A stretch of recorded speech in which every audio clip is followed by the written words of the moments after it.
ओम शांति। 15 मार्च 2025 के ईश्वरीय महावाक्य। पहले एक नजर मुरली के मुख्य पॉइंट पर। बाबा ने कहा, यह यज्ञ भी है तो पाठशाला भी है। बाप जब सच्ची गीता आकर सुनाते हैं तो हम सद्गति को पाते हैं।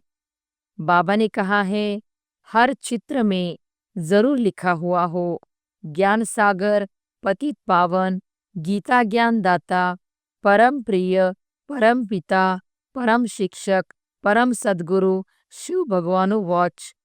यह अक्षर तो जरूर लिखो जो मनुष्य समझ जाए। त्रिमूर्ति शिव परमात्मा ही गीता का भगवान है, न कि श्री कृष्ण। भारत का उत्थान और पतन। राइज अर्थात कंस्ट्रक्शन और DT dynasty 100% purity, piece, prosperity की स्थापना होती है। फिर आधा कल्प बाद फॉल होता है, डेविल डिनाइस्टी का fall. Rise and construction deity dynasty का होता है। फॉल के साथ डिस्ट्रक्शन लिखना है। तुम्हारा सारा मदार गीता पर है। और फिर बाबा ने कहा, बाप कहते हैं, इन देह के सारे पसारे विस्तार को भूल अपने को आत्मा समझो। आत्मा शरीर से अलग हो जाती है तो सब संबंध भूल जाती है। दुख में सिमरन सब करे, सुख में करे न कोई। परंतु सुख कब है, दुख कब है, यह नहीं समझते हैं। हमारी सब बातें हैं गुप्त। हम भी रूहानी मिलिट्री है ना। ऊंचते ऊंच शिव की पूजा है, फिर ब्रह्मा विष्णु शंकर की, फिर लक्ष्मी नारायण राधे कृष्ण के मंदिर हैं, और तो कोई है नहीं। सबसे सहज पुरुषार्थ है, तुम बिल्कुल चुप रहो। चुप रहने से ही बाप का वर्षा ले लेंगे। और फिर लास्ट में बाबा ने कहा, एक एक ज्ञान की पॉइंट्स लाखों करोड़ों रुपयों की है, जिससे तुम क्या से क्या बनते हो। तुम्हारे कदम कदम में पदम है, इसलिए देवताओं को भी पदम का फूल दिखाते हैं। अभी तुम हो सच्चे ब्राह्मण। तुम्हारे कच्छ बुद्धि में है सत्यम, उनके कच्छ में है कुरम। तो तुमको नशा चढ़ना चाहिए। हम तो श्रीमत पर स्वर्ग बना रहे हैं। इस बैज द्वारा तुम सेकंड में किसको भी समझा सकते हो। यह तुम्हारा बाप है। इनको याद करने से तुम्हारे पाप विनाश होंगे। ट्रेन में जाते चलते फिरते कोई भी मिले, तुम उनको अच्छी रीति समझाओ। पहले पहले तूफान आते हैं मनसा में, फिर कर्मना में आते हैं। मनसा में बहुत आएंगे, उस पर फिर बुद्धि से काम लेना है। बुरा काम कभी करना नहीं है, अच्छा कर्म करना है। संकल्प अच्छे भी होते हैं, बुरे भी आते हैं। बुरे को रोकना चाहिए, यह बुद्धि बाप ने दी है। और अब सुनते हैं महावाक्यों को विस्तार से। मुरली का सार। मीठे बच्चे, अब वापस घर जाना है, इसलिए देह सहित देह के सब संबंधों को भूल एक बाप को याद करो। यही है सच्ची गीता का सार। प्रश्न है, तुम बच्चों का सहज पुरुषार्थ क्या है? उत्तर है, बाप कहते हैं, तुम बिल्कुल चुप रहो। चुप रहने से ही बाप का वर्षा ले लेंगे। बाप को याद करना है, सृष्टि चक्र को फिराना है। बाप की याद से तुम्हारे विकर्म विनाश होंगे, आयु बड़ी होगी और चक्र को जानने से चक्रवर्ती राजा बन जाएंगे। यही है सहज पुरुषार्थ। ओम शांति। मीठे मीठे रूहानी बच्चों प्रति रूहानी बाप फिर से समझा रहे हैं। रोज रोज समझानी देते हैं। बच्चे तो समझते हैं, बरोबर हम गीता का ज्ञान पढ़ रहे हैं कल्प पहले मुहाफिक। परंतु श्री कृष्ण नहीं पढ़ाते, परमपिता परमात्मा हमको पढ़ाते हैं। वही हमको फिर से राजयोग सिखा रहे हैं। तुम अभी डायरेक्ट भगवान से सुन रहे हो। भारतवासियों का सारा मदार गीता पर ही है। उस गीता में भी लिखा हुआ है कि रुद्र ज्ञान यज्ञ रचा।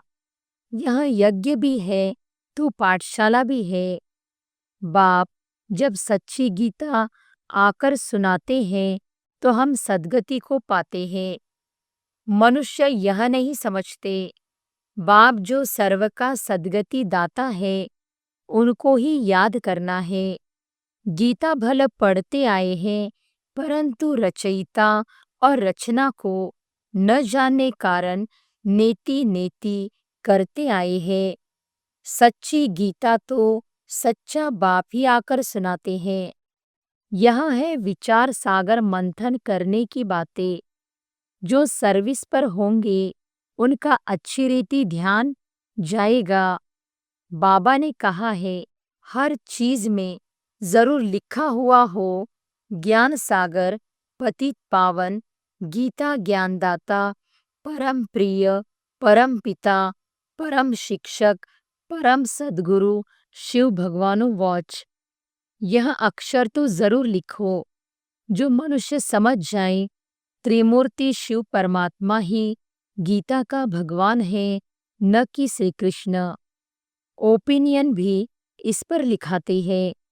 हमारी मुख्य है गीता। बाप दिन प्रतिदिन नए नए पॉइंट्स भी देते रहते हैं। ऐसे नहीं आना चाहिए कि आगे क्यों नहीं बाबा ने कहा, ड्रामा में नहीं था। बाबा की मुरली से नई नई पॉइंट्स निकालनी चाहिए। लिखते भी है राइज और फॉल। हिंदी में कहते हैं भारत का उत्थान और पतन। राइज अर्थात construction of deity dynasty. 100% purity peace prosperity की स्थापना होती है। फिर आधा कल्प बाद फॉल होता है, डेविल डिनाइस्टी का fall. Rise and construction deity dynasty का होता है। फॉल के साथ डिस्ट्रक्शन लिखना है। तुम्हारा सारा मदार गीता पर है। बाप ही आकर सच्ची गीता सुनाते हैं। बाबा रोज इस पर ही समझाते हैं। बच्चे तो आत्मा ही है। बाप कहते हैं इन देह के सारे पसारे विस्तार को भूल अपने को आत्मा समझो। आत्मा शरीर से अलग हो जाती है तो सब संबंध भूल जाती है। तो बाप भी कहते हैं देह के सब संबंध छोड़ अपने को आत्मा समझ मुझ बाप को याद करो। अभी घर जाना है ना। आधा कल्प वापिस जाने के लिए ही इतनी भक्ति आदि की है। सतयुग में तो कोई वापस जाने का पुरुषार्थ नहीं करते हैं। वहाँ तो सुख ही सुख है। गाते भी हैं दुख में सिमरन सब करे, सुख में करे न कोई। परंतु सुख कब है दुख कब है यह नहीं समझते हैं। हमारी सब बातें हैं गुप्त। हम भी रूहानी मिलिट्री है ना। शिव बाबा की शक्ति सेना है। इनका अर्थ भी कोई समझ न सके। देवियों आदि की इतनी पूजा होती है परंतु कोई की भी बायोग्राफी को नहीं जानते हैं। जिनकी पूजा करते हैं उनकी बायोग्राफी को जानना चाहिए ना। ऊंचते ऊंच शिव की पूजा है, फिर ब्रह्मा विष्णु शंकर की, फिर लक्ष्मी नारायण राधे कृष्ण के मंदिर है। और तो कोई है नहीं। एक ही शिव बाबा पर कितने भिन्न भिन्न नाम रख मंदिर बनाए हैं। अभी तुम्हारी बुद्धि में सारा चक्र है। ड्रामा में मुख्य एक्ट्रेस भी होते हैं ना। वहाँ है हद का ड्रामा, यहाँ है बेहद का ड्रामा। इसमें मुख्य कौन कौन है यह तुम जानते हो। मनुष्य तो कह देते हैं राम जी संसार बना ही नहीं है। इस पर भी एक शास्त्र बनाया है, अर्थ कुछ भी नहीं समझते। बाप ने तुम बच्चों को बहुत सहज पुरुषार्थ सिखाया है। सबसे सहज पुरुषार्थ है तुम बिल्कुल चुप रहो। चुप रहने से ही बाप का वर्षा ले लेंगे। बाप को याद करना है, सृष्टि चक्र को याद करना है।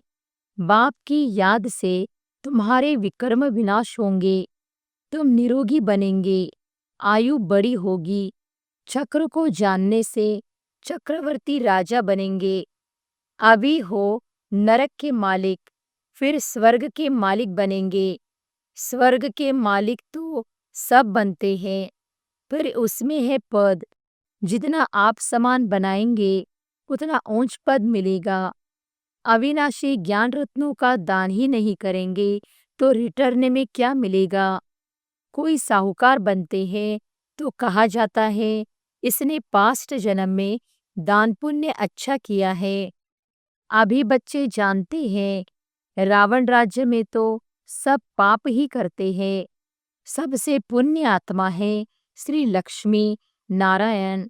हाँ, ब्राह्मणों को भी ऊंच रखेंगे। जो सबको ऊंचे बनाते हैं वह तो प्रारब्ध है। यह ब्रह्मामुख वंशावली ब्राह्मण कुलभूषण श्रीमत पर यह श्रेष्ठ कर्तव्य करते हैं। ब्रह्मा का नाम है मुख्य। त्रिमूर्ति ब्रह्मा कहते हैं ना। अभी तो तुमको हर बात में त्रिमूर्ति शिव कहना पड़े। ब्रह्मा द्वारा स्थापना, शंकर द्वारा विनाश, यह तो गायन है ना। विराट रूप भी बनाते हैं, परंतु उसमें न शिव को दिखाते हैं न ब्राह्मणों को दिखाते हैं। यह भी तुम बच्चों को समझाना है। तुम्हारे में भी यथार्थ रीति मुश्किल कोई की बुद्धि में बैठता है। अथाह पॉइंट्स है ना, जिसको टॉपिक्स भी कहते हैं। कितनी टॉपिक्स मिलती है। सच्ची गीता भगवान के द्वारा सुनने से मनुष्य से देवता विश्व के मालिक बन जाते हैं। टॉपिक कितनी अच्छी है, परंतु समझाने का भी अक्ल चाहिए ना। यह बात क्लियर लिखनी चाहिए जो मनुष्य समझे और पूछे। कितना सहज है। एक एक ज्ञान की पॉइंट्स लाखों करोड़ों रुपयों की है, जिससे तुम क्या से क्या बनते हो। तुम्हारे कदम कदम में पदम है, इसलिए देवताओं को भी पदम का फूल दिखाते हैं। तुम ब्रह्मामुख वंशावली ब्राह्मणों का नाम ही गुम कर दिया है। वह ब्राह्मण लोग कच्छ में कुरम गीता लेते हैं। अभी तुम हो सच्चे ब्राह्मण। तुम्हारे कच्छ बुद्धि में है सत्यम, उनके कच्छ में है कुरम। तो तुमको नशा चढ़ना चाहिए। हम तो श्रीमत पर स्वर्ग बना रहे हैं। बाप राजयोग सिखला रहे हैं। तुम्हारे पास कोई पुस्तक नहीं है, लेकिन यह सिंपल बैज ही तुम्हारी सच्ची गीता है। इसमें त्रिमूर्ति का भी चित्र है, तो सारी गीता इसमें आ जाती है। सेकंड में सारी गीता समझाई जाती है। इस बैच द्वारा तुम सेकंड में किसको भी समझा सकते हो। यह तुम्हारा बाप है। इनको याद करने से तुम्हारे पाप विनाश होंगे। ट्रेन में जाते चलते फिरते कोई भी मिले, तुम उनको अच्छी रीति समझाओ। कृष्णपुरी में तो सब जाना चाहते हैं ना। इस पढ़ाई से यह बन सकते हैं। पढ़ाई से राजाई स्थापन होती है, और धर्म स्थापक कोई राजाई नहीं स्थापन करते। तुम जानते हो, हम राजयोग सीखते हैं भविष्य 21 जन्म के लिए। कितनी अच्छी पढ़ाई है। सिर्फ रोज 1 घंटा पढ़ो, बस। वह पढ़ाई तो 4-5 घंटे के लिए होती है। यह 1 घंटा भी बस है। सो भी सवेरे का टाइम ऐसा है जो सबको फ्री है। बाकी कोई बांधीले आदि है, सवेरे नहीं आ सकते हैं, तो और टाइम रखे हैं। बैज लगा हुआ हो, कहाँ भी जाओ, यह पैगाम देते जाओ। अखबारों में तो बैज डाल नहीं सकते हैं, एक तरफ का डाल सकेंगे। मनुष्य ऐसे तो समझ भी नहीं सकेंगे, सिवाय समझाने के। है बहुत सहज। यह धंधा तो कोई भी कर सकते हैं। अच्छा, खुद भले याद न भी करे, दूसरों को याद दिलाए, वह भी अच्छा है। दूसरे को कहेंगे देही अभिमानी बनो और खुद देह अभिमानी होंगे तो कुछ न कुछ विकर्म होता रहेगा। पहले पहले तूफान आते हैं मनसा में, फिर कर्मना में आते हैं। मनसा में बहुत आएंगे, उस पर फिर बुद्धि से काम लेना है। बुरा काम कभी करना नहीं है, अच्छा कर्म करना है। संकल्प अच्छे भी होते हैं, बुरे भी आते हैं। बुरे को रोकना चाहिए, यह बुद्धि बाप ने दी है। दूसरा कोई समझ न सके, वह तो रॉन्ग काम ही करते रहते हैं।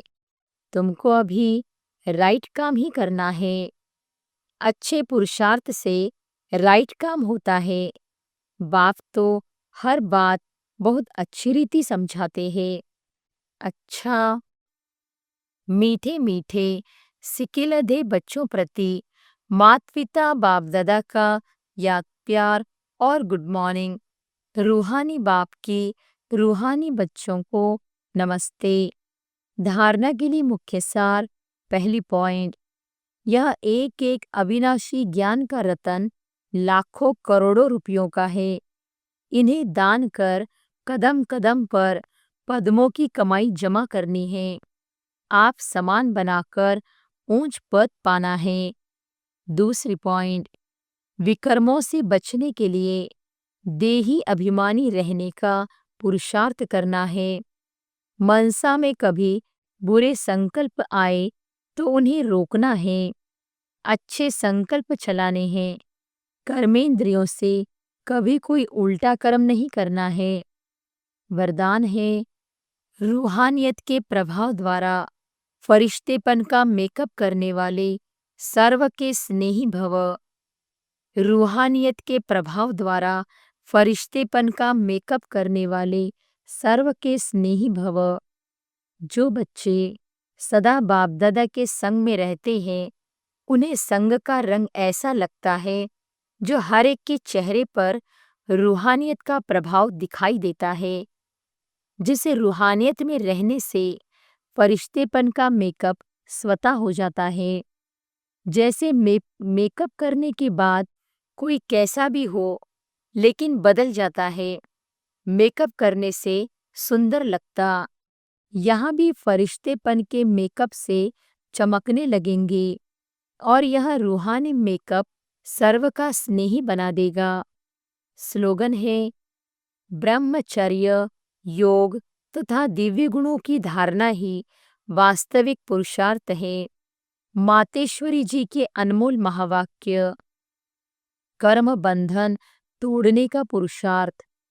बहुत मनुष्य प्रश्न पूछते हैं कि हमें क्या करना है, कैसे अपना कर्म बंधन तोड़े। अब हर एक की जन्मपत्री को तो बाप जानता है। बच्चे का काम है एक बार अपने दिल से बाप को समर्पित हो जाए, अपनी जवाबदारी उनके हाथ में दे देवे। फिर वो हर एक को देख राय देगा कि तुमको क्या करना है। सहारा भी प्रैक्टिकल में लेना है, बाकी ऐसे नहीं सिर्फ सुनते रहो और अपनी मत पर चलते चलो। बाप साकार है तो बच्चे को भी स्थूल में पिता, गुरु, टीचर का सहारा लेना है। ऐसे भी नहीं आज्ञा मिले और पालन न कर सके तो और ही अकल्याण हो जाए। तो फरमान पालन करना भी हिम्मत चाहिए। चलाने वाला तो रमणबाज है, वो जानता है इसका कल्याण किसमें है, तो वह ऐसी डायरेक्शन देगा कि कैसे कर्म बंधन तोड़ो। कोई को फिर यह ख्याल में नहीं आना चाहिए कि फिर बच्चों आदि का क्या हाल होगा। इसमें कोई घर बार छोड़ने की बात नहीं है। यह तो थोड़े से बच्चों का इस ड्रामा में पार्ट था तोड़ने का। अगर यह पार्ट न होता तो तुम्हारी जो अब सेवा हो रही है फिर कौन करे। अब तो छोड़ने की बात ही नहीं है, मगर परमात्मा का हो जाना है। डरो नहीं, हिम्मत रखो। बाकी जो डरते हैं वो लोग खुद खुशी में रहते हैं, न फिर बाप के मददगार बनते हैं। यहाँ तो उनके साथ पूरा मददगार बनना है। जीते जी मरेंगे तभी मददगार बन सकते हैं। कहाँ भी अटक पड़ेंगे तो फिर वो मदद देकर पार करेगा। तो बाबा के साथ मनसा वाचा कर्मणा मददगार होना है। इसमें जरा भी मोह की रग होगी तो वो गिरा देगी। तो हिम्मत रखो, आगे बढ़ो। कहाँ हिम्मत में कमजोर होते हैं तो मूंझ पड़ते हैं। इसलिए अपनी बुद्धि को बिल्कुल पवित्र बनाना है। विकार का जरा भी अंश न हो। मंजिल कोई दूर है क्या, मगर चढ़ाई थोड़ी टेढ़ी बाकी है। लेकिन समर्थ का सहारा लेंगे तो न डर है न थकावट है। अच्छा, ओम शांति। अव्यक्त इशारे, सत्यता और सभ्यता रूपी कल्चर को अपनाओ। जब आपका बोल और स्वरूप दोनों साथ साथ हो, बोल स्पष्ट भी हो, उनमें स्नेह भी हो, नम्रता, मधुरता और सत्यता भी हो, लेकिन स्वरूप की नम्रता भी हो, इसी रूप से बाप को प्रत्यक्ष कर सकेंगे। निर्भय हो, लेकिन बोल मर्यादा के अंदर हो, फिर आपके शब्द कड़े नहीं, मीठे लगेंगे। अच्छा, ओम शांति।